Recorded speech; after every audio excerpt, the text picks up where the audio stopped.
it's Jonathan, and welcome back to Every Version Ever. Today, Jenna and Eli are back to talk about another version of Rip Van Winkle, this time a more straightforward adaptation, more true to the book, though with some of its own pretty significant deviations. Today we're talking about a short film from Will Vinton. If you've seen any American claymation from the 80s or 90s, you've likely seen some of Will Vinton's work, and we'll likely come back to talk about him again in the future.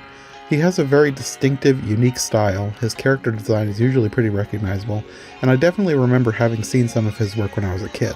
I think one of the most recognizable things he did were his ads and cartoons for the California Raisins. I even had a toy of one of those characters when I was a kid. But today we're talking about one of his lesser-known works, a 1978 adaptation of Rip Van Winkle. This one is definitely more faithful to the book than the last animated special Jenna and Eli joined me to talk about, but it is also definitely its own story as well, with some odd changes to the source material, and a very long, trippy animated sequence in the middle that takes place entirely during the time Rip is asleep. It's a bizarre take on the story, but definitely one I'm very glad I discovered.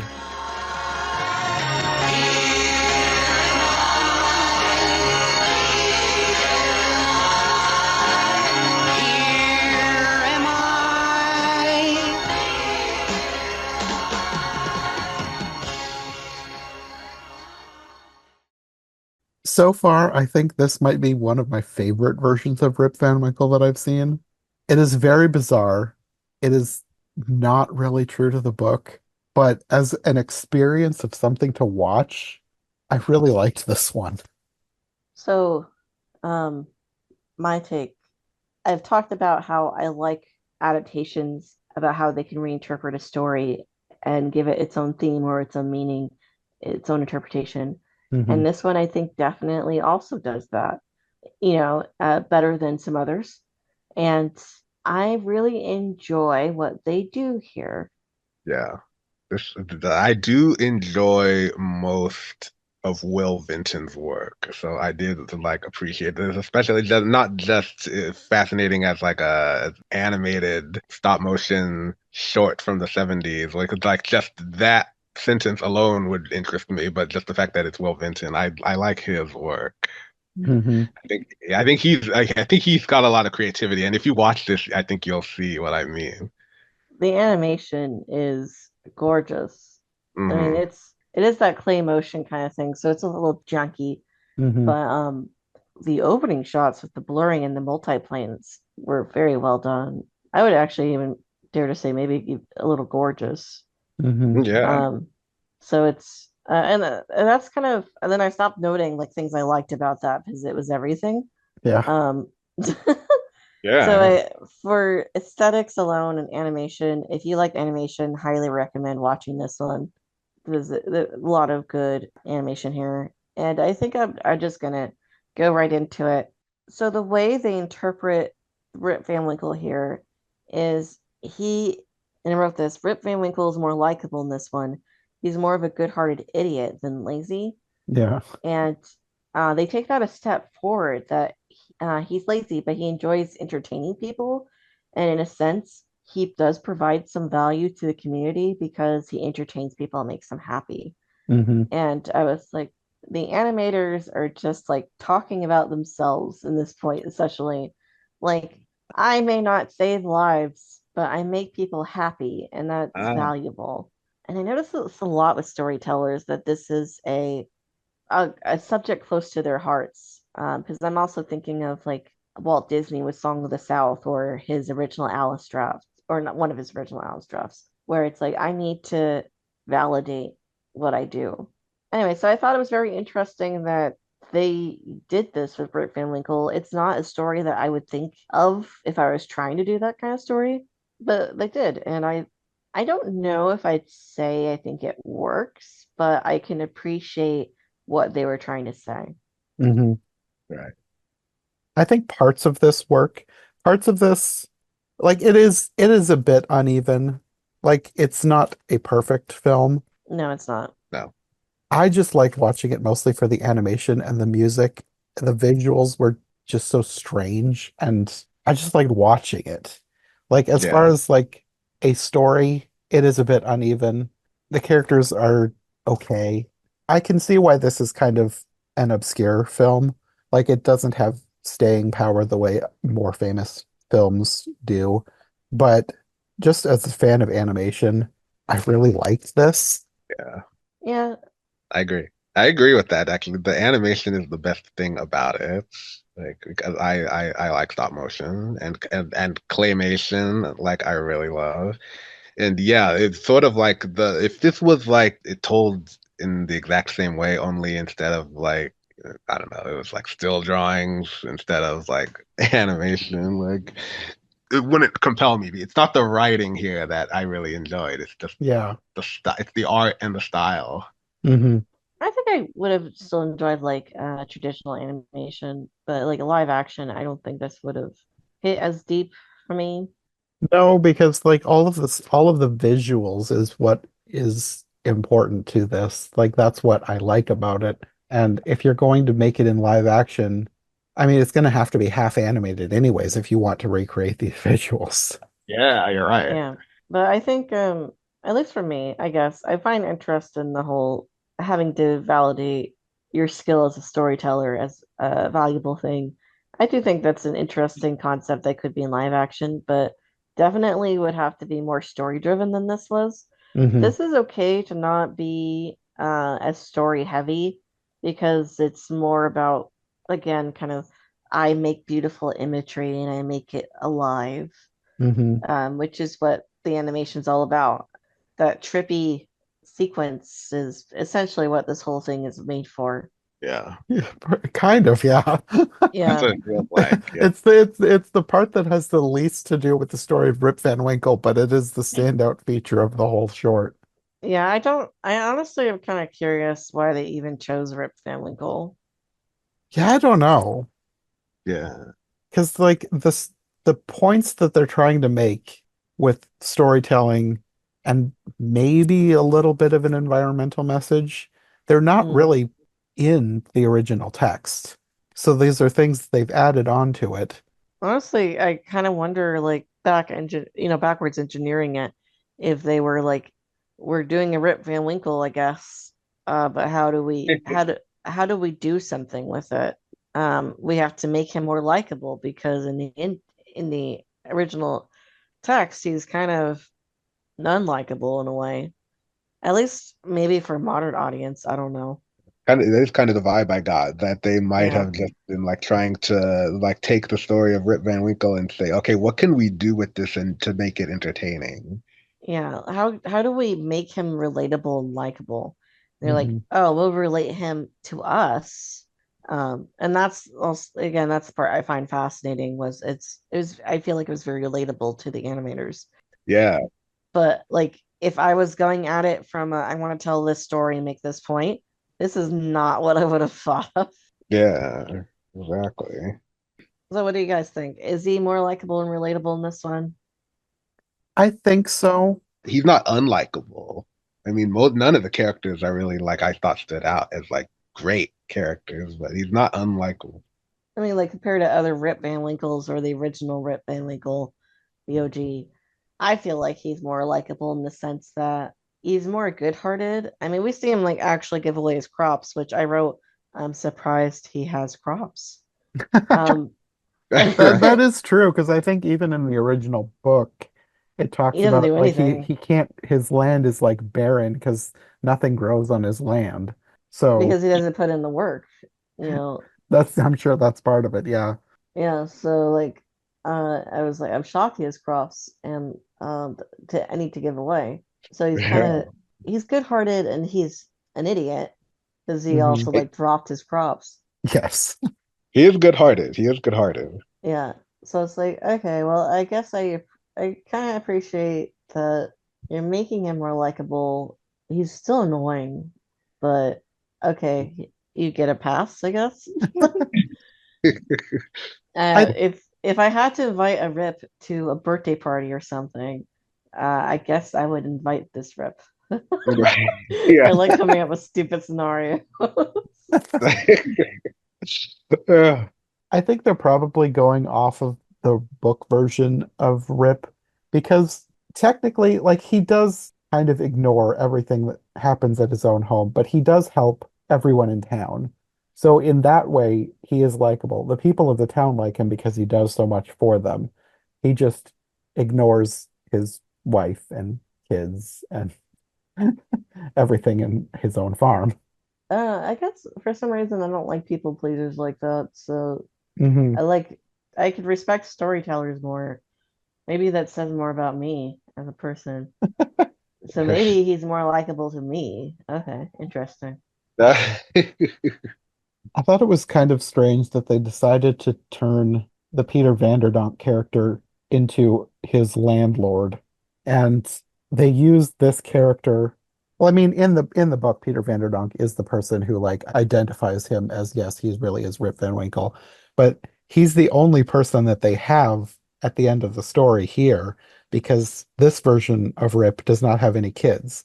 Because in the book, he's got a son, Rip Jr., and a daughter and the daughter is the one who identifies him finally because he hears her calling her baby Rip, which sparks something in him. And he goes and asks about her and her father. And then that's when everybody pieces things together.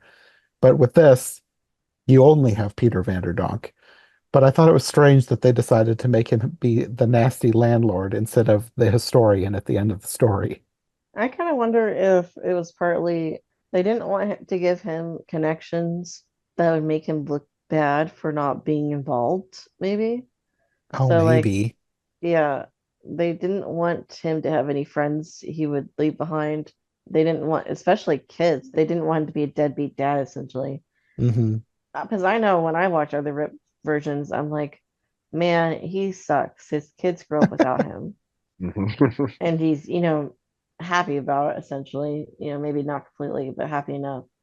I think he's more happy that his wife is dead, died while Yeah, he's that's the gone. thing. He's most happy about his wife being gone, which still happens in this one, but it's like, wait, is she dead or is she moved on, I think.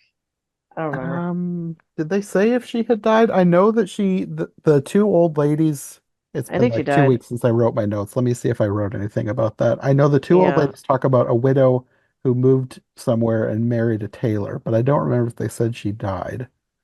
I don't think Mm, they said. I think she just yeah. married somebody and moved away. Yeah. Actually, I think you're right. I don't think she did die. I think essentially, actually, going back to the whole Rip as a storyteller kind of thing, they actually foreshadow a bit about like the old or the the elderly are allowed to be useless essentially because they provide other things to the community. So Hmm. Rip essentially just wanted to become an old man, so it'd be justified that he couldn't work. I didn't even think of that, but that is kind of true. Yeah. Yeah. I'm like, I wouldn't want to be old yet, but you do you. I thought it was interesting that you have him going up into the mountains and meeting the ghosts. And I feel like it's Trent. Like these are the ghosts of Henry Hudson and his men, but they are quite short. And Yeah, had more than one version where they've made them into dwarves, essentially.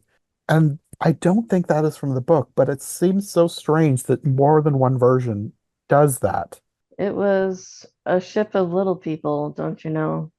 This one does identify the ghosts as the ghost of Henry Hudson and his crew, which other versions don't. They're just randomly dwarves in the mountains that are magic, I guess. So I don't know. I just thought that was interesting that this one kind of did it both ways. Mm, Not that these were that much shorter than him, so maybe they aren't supposed to be dwarves. I don't know. I think because I feel like in the book, let me look it up. I think that like the first ghost is identified as kind of short, but I don't think it says that all of them are. It just says he was a short, square-built old fellow with thick, bushy hair and a grizzled beard. His dress was of the antique Dutch fashion. yeah, they said short, not like dwarf. Yeah, I don't know. I guess this would be kind of one of those stories if you were interested in the evolution of text to screen. Like where did them becoming little people come in? yeah. I don't know. Is it like a bleed over from Snow White, essentially? I don't know. It's interesting because it's kind of the opposite of the story that I had in my head. Because, like, the main version that I grew up with was the Wishbone version. And the Wishbone version, for whatever reason, like most Wishbone episodes would shoot the episode as if he's a human and like everybody is on the eye level of a human. But with this version, all of the ghosts were shot from the point of view of Wishbone as a dog. So it's looking up at the ghosts. So in my head, the ghosts have always been giants, which I was kind of surprised to get into the series and like, no, they're not giants. They're just Yeah. normal people who are ghosts.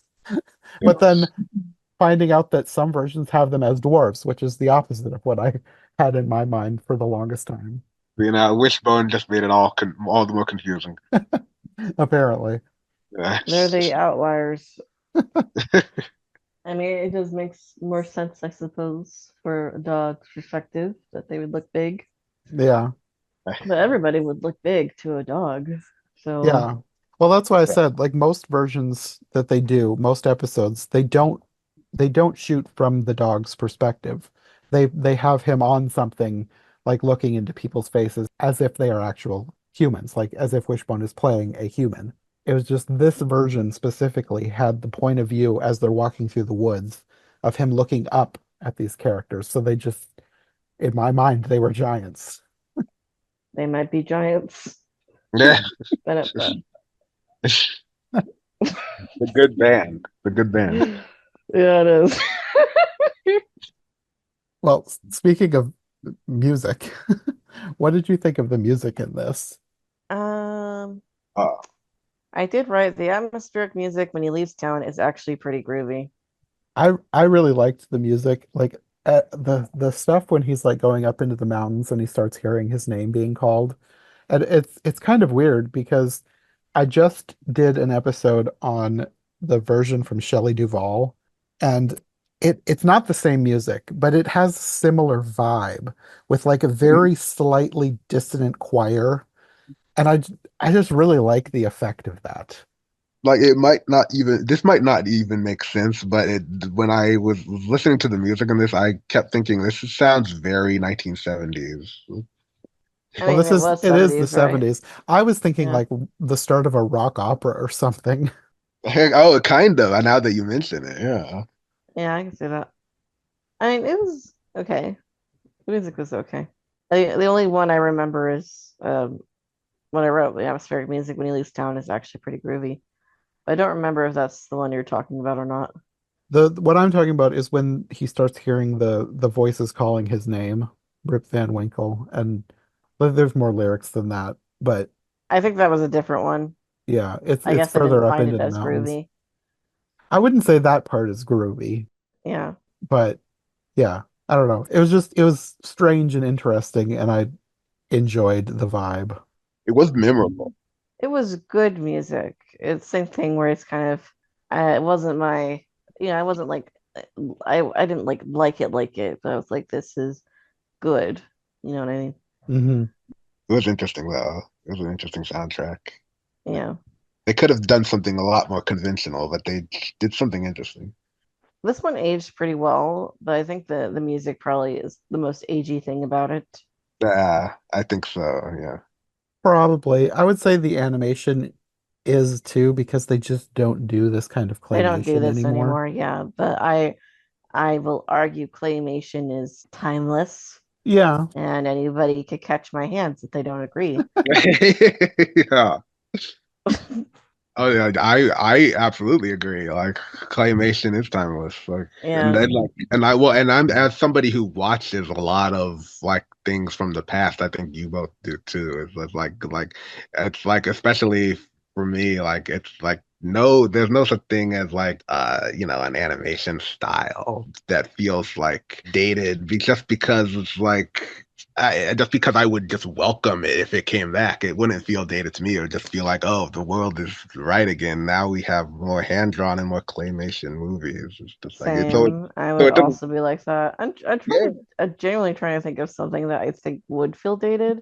Probably if you did something like Rakin Bass, like those old like a Rankin Rudolph the bag. Red-Nosed Reindeer kind of stuff, I probably would feel that's a little dated. Yeah. But I would still welcome it. I mean, Hit me with it. it would depend because Rankin Bass specials, the stop motion. I always think of those specials as like the ones with the worst quality stop motion. and but they might still have like a nostalgic charm to it if they tried to match That's it. the thing. I would still enjoy it, but I think that's the only thing I could argue maybe could be in motion, like truly not timeless. Yeah, Yeah, you're but I would right. still enjoy it. Especially since stop motion has gotten so much better over the years with stuff like Yeah. Well, I Coraline. mean, I think more with them, it was more of a budget thing, probably. Well, you're right. It was made for Yeah. TV. So of course, it was a budget thing. Yeah. Yeah. Like I've seen, it's not Rankin Bass, but like it was someone who worked with Rankin Bass, basically. It would, like the Nutcracker fantasy, is done by someone who was working with Rankin Bass, and it looks very much like the models almost look like those old models, and everything, and the animation is like 10 times better. So, it Yeah. about that budget. Exactly. It takes forever to animate these things, like ages. Oh my God. Yeah. Took When I did like a summer class, it took us days to animate like 4 seconds. Mm, Actually, I Yeah. think it was six, maybe nine. Point is, it wasn't even a minute. yeah. Took days. Yeah. Well, we should talk about when he goes to sleep Oh yeah. because that's like the biggest part of this that like none of this is from the story. They've inserted this whole entire dream sequence question mark out of body experience, something that happens to him in the 20 years that he's asleep. I don't know exactly how to interpret this, I but think it's a dream. yeah, something like that. He has a conversation with a giant rock for A some reason. mountain. Well, there's a rock first. Like there's two Oh different yeah. two different rock-like characters. There's a rock talking about how strong he is and how he's protecting the mountain, and there's this cloud that comes in and blows him away. Then there's a lot of trippy visuals as he's like flying through the sky and talking to a tree. The mountain like stops the wind or something. Yeah, it's so bizarre, but it's enjoyable to watch, and I like the music that's playing while he's flying. I thought it was interesting. I did make a note about, again, I really like analyze the story through the storytellers have value kind of thing. And I noticed that the serious mountain would be very bored without the entertaining wildflowers. Just like, he's a wildflower. Great. We'll note that down. I'm glad you're pointing out this whole thing with storytellers because I did not really pick up on that, but it makes total sense. Yeah. So, but to be honest, again, I think I've kind of forgotten the rest of the dream sequence because it was very like psychedelic, for lack of a better word. Yeah, no, it really is. And that it's not like there's a story to the dream sequence. Like he talks to different things, but it doesn't really affect I the think outcome of the it's story much. It's just I it's a think it it's is for a bit visuals. symbolic though, but I don't know if I could like I guess I'd have to watch it again to really like I know what they were trying to say with this. I'm a Rip Van Winkle scholar. Um, but I think like for instance, the mountain breaks the wind to create a safe space. So like the mountain is important, for instance. It provides an important service, and that's supposed to symbolize productive members of society who create society, which is a safe place for us to live. But there's nothing to reward these people. There's nothing to entertain them. They will be bored if they didn't have the flowers or yeah, the entertainers, the storytellers. I don't know about the rock. I'm not sure where that fits in. You're strong, you have value, maybe? I don't know. There was something about him protecting, I don't know, from erosion. I can't remember. Yeah, I can't remember. Do you remember, Eli? Yeah, no, me neither. I don't remember. Like I'm like it was like I didn't stick in my mind. Like it was because it didn't feel like was this important for the narrative for the plot. Like, I didn't get that sense for something. Yeah. Yeah, I did not really analyze the dream sequence very much. I was just thinking of it in terms of they just wanted an excuse to make all of these really creative, trippy visuals. I I think appreciate. I think there was a point to it, but I it felt very much like a real dream to me, where I kind of like instantly wanted to forget it after it went through it. A real dream, yeah. Yeah, my brain was just like, well, that was a dream. Wakey wakey. Like I appreciated it from an artistic point of view. Like these animators are really good. Oh yeah, definitely. Yeah, I agree. I think it's interesting that you have picked out this thing about him being an entertainer because that does help make the scene where he's coming back home make a bit more sense because you have a scene that is not in the book where he finds essentially a gravestone. I think it's just more of a commemorative marker that says RIP. And the way it is, you think rest in peace, but it's literally RIP as in him. And then there's A memorial to him. Yeah. yeah, it says Solemn Dutchman Laugh and Sing, which was the song that he was singing at the beginning. So it's interesting that when he disappeared 20 years ago, someone in the town cared enough to put up this memorial to him, and that's what he was remembered for, was his song to the people. Yeah, they remembered it. It meant something to them. Yeah. It stayed with them. And when that happened, I was just thinking of it more in terms of, well, that didn't happen in the book.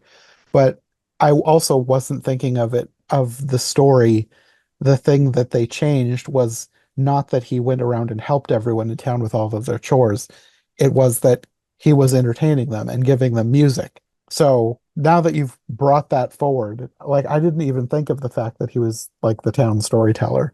But now that you've pointed that out, it's making more things fall into place in this for me. Yeah, yeah, you're welcome. Now he gets to be the old man at the campfire who tells everyone his life stories, except he's actually entertaining when he does it. Yeah. It depends. Mileage varies.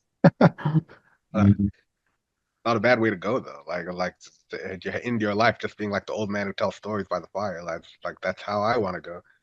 I mean, I'm looking forward to that time in my life. I'm just not ready for it. But I Yeah, I don't know how it like how much around young people you are yourselves, but I was like sometimes I get into communities where younger people are, and I find that they're innately fascinated by some of my stories. So I feel like I'm gonna be a good storyteller when I get to that point, but I don't want to be there yet. Like I'm not but like Rip. It probably helps that you work at a place that is also fascinating to children. Yeah, that's most where most of my stories come from, yeah. you will be good at it though. It sounds like. Thank you. Yeah. So I could kind of relate to Rip on this. Like I'm like I think I'll be really good at it. I just don't want to fast pass my way there. No, no, no. We're still young. We're still all still young I'm children. taking the standby cue, Yeah. you know. Uh, Meanwhile, I'm just over here saying I can't wait to be an old man. I'm like a crazy person. Like, not really. It just sounds like it would be a fun life. I mean, I'm gonna enjoy it when I get there. Yeah. Yeah, that's the way I'm looking at it. Assuming that I'm not like horrifically in pain. Yeah, right, exactly. You never know. Yeah, you never know. I guess if there's one thing for Scott going for him, he doesn't have any injuries. Yeah. So That's He's true. He healthy. was left alone by all the wild creatures in the yeah, mountains or for 20 diseases. So years. hopefully it's smooth sailing for him. I don't want to sleep for 20 years and then wake up 20 years in the future, though. That sounds like a bad thing. I don't. I don't want that either. I always find it interesting and kind of funny in most of these versions where you have him waking up after 20 years and he's like he's literally an old man and he's just like so stiff and a lot of times there'll be like a line like oh the mountain or the dirt doesn't agree with me or something like that. But they always have like the sound effects of like the creaking bones as he's like trying to unstiffen himself to get off the mountain. I mean, I guess he's probably stiff. You would be stiff Oh staying yeah. still that long. Yeah. Yeah. But then and then again, your muscles will atrophy. So how realistic are we being here? No, I was just thinking that too. Yeah, He didn't seem to have atrophied that much, so uh, it's the magic of whatever the stuff was that he drank from the he ghosts. got off easy. Yeah, exactly. It's Calling like Rip Van Winkle out. him and his privilege. Sleeping privilege. I've never drank a magic potion before or whatever. Do you think Aurora has sleeping privilege too? But- Or Snow White? I mean, You, just the fact they're princesses. That's enough, I think. Like, yeah, yeah, you're right. Does this make Rip Van Winkle a Disney princess? so, I don't know. I wonder if Disney will ever adapt that. Or I was just thinking, I don't think I've come across a Disney version. I don't think yeah, So, this doesn't feel like Disney style to me. I don't think they would. that's what I was thinking. The same thing. It seems like this would be really hard for Disney to come up with a compelling story for this. Like, I Yeah. mean, if they can turn Pocahontas and the Hunchback of Notre Dame into animated films, they could do Rip Van Winkle. I mean, they. But I it's mean, so you're much right. more boring. Pocahontas and Hunchback of Notre Dame, they got away with those just barely because those weren't the best movies. But I like, think, well, the thing about Pocahontas and Hunchback of Notre Dame is they're more, the original legends have adult themes that you would think would be difficult to adapt in a family appropriate way. This one it's family appropriate. Like there's nothing necessarily bad, like inappropriate about it. It's just boring. How do you make a story around somebody sleeping for 20 years and waking up? I think the only thing you would have to more create a story about what happens in the 20 years and why that would be impactful on it. I think that's the only the way you would make that like I a Disney yeah, movie, and that's difficult. I think there is a way to do it. If it were me, I think I would focus both on Rip and Dame. 'Cause I don't know her name in the story. She's just called Dame Van Winkle. But Yeah. I would tell at least partly from her perspective. And I think you can do it by making him a flawed but still likable character. And then I think a lot of it should also focus on the Catskills as a character too, because I think you could really do something with the visuals of him climbing the mountains and seeing all of the scenic landscapes. I think that has something there. I think the ghosts could be fleshed out a little bit more because they are the ghosts of actual real historical figures. I think that you could do something with their backstory and add a bit of that in. I think there is a way that this could be taken and turned into a Disney film. You just need a really good storyteller. I think the only way you could create a narrative out of this, I think, would be focusing a lot of the focus on Dame Van Winkle. yeah, But it's I don't know. I feel like if Disney was ever going to make an adaptation of this, it would have been with Legend of Sleepy Hollow during that time period, and they didn't. Yeah. This would have been a more suitable thing to pair with Legend of Sleepy Hollow than Wind in the Willows. I Yeah. I'm still baffled by that choice. it is kind of they the Well, way I was about to get into a tangent about Ichabod and Mr. Toad, but look, I don't need to. I don't need to do. I mean, they were meant to be longer stories. They were, yeah. I think Yeah. they originally wanted them to be feature films or something. Yeah, they did. They were both meant to be feature films, and then I guess they just kind of fell apart, and they decided to put them together instead. Yeah. Well, it was during the war era and they were in desperate need of money. So, Yeah, but I can understand why they didn't do Rip Van Winkle at that point. Yeah. I think it is kind of a boring story. Have you seen one that's stretched out to an hour yet, Jonathan? um, the closest one that I've seen so far is the one from Shelley Duvall's Fairy Tale Theater.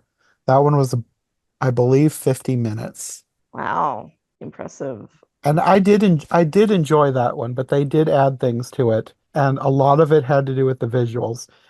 This is another thing that was bizarrely directed by Francis Ford Coppola. Oh wow. What?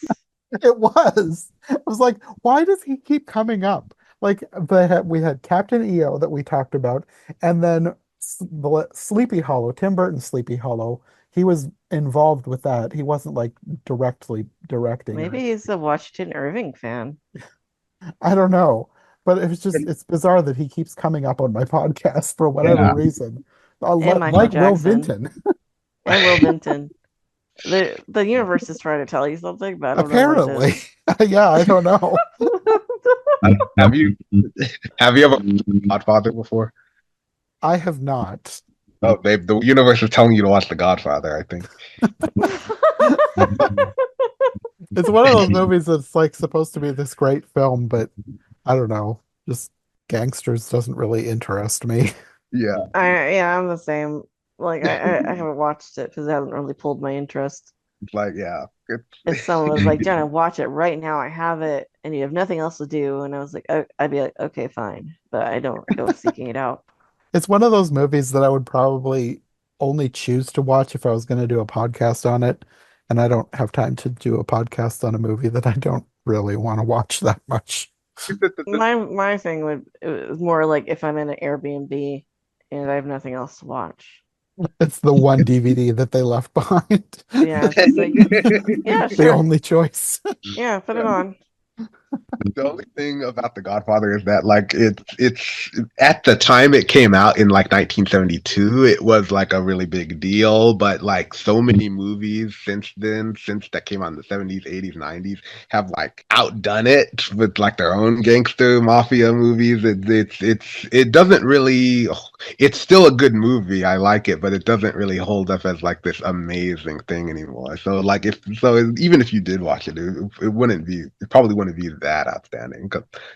My thing is, I think it's one of those movies. We're going on another tangent, I guess. But here we go.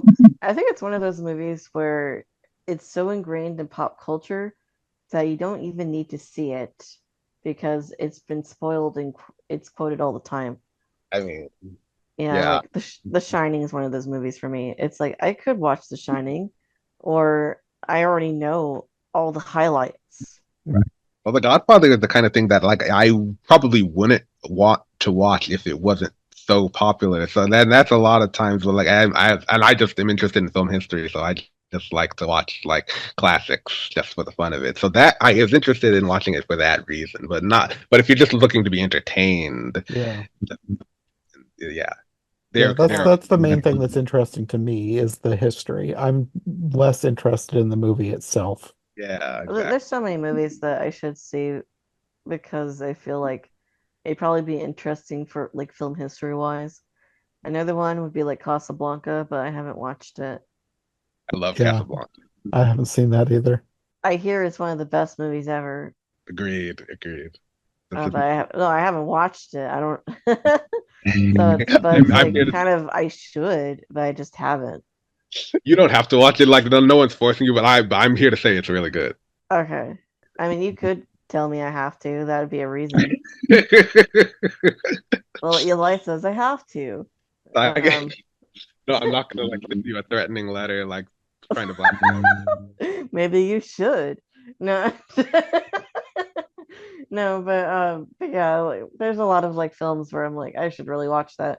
Another one I've been wanting to watch is like Gaslight, the Hollywood version. you. Oh yeah. I've watched the original English one, ironically, but not the Hollywood one. And I Oh want to really? see that one because it has Angela Lansbury. Oh Um, yeah. He's yeah, always. so I don't know. There's a lot of films I should watch, but will I?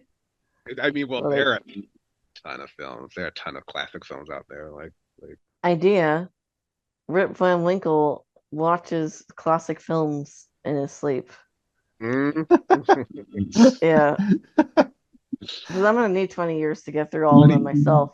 20 years. You're gonna need that to watch all the popular ones. Yeah. Yeah, maybe he knows what's up. Yeah. He just streams them all.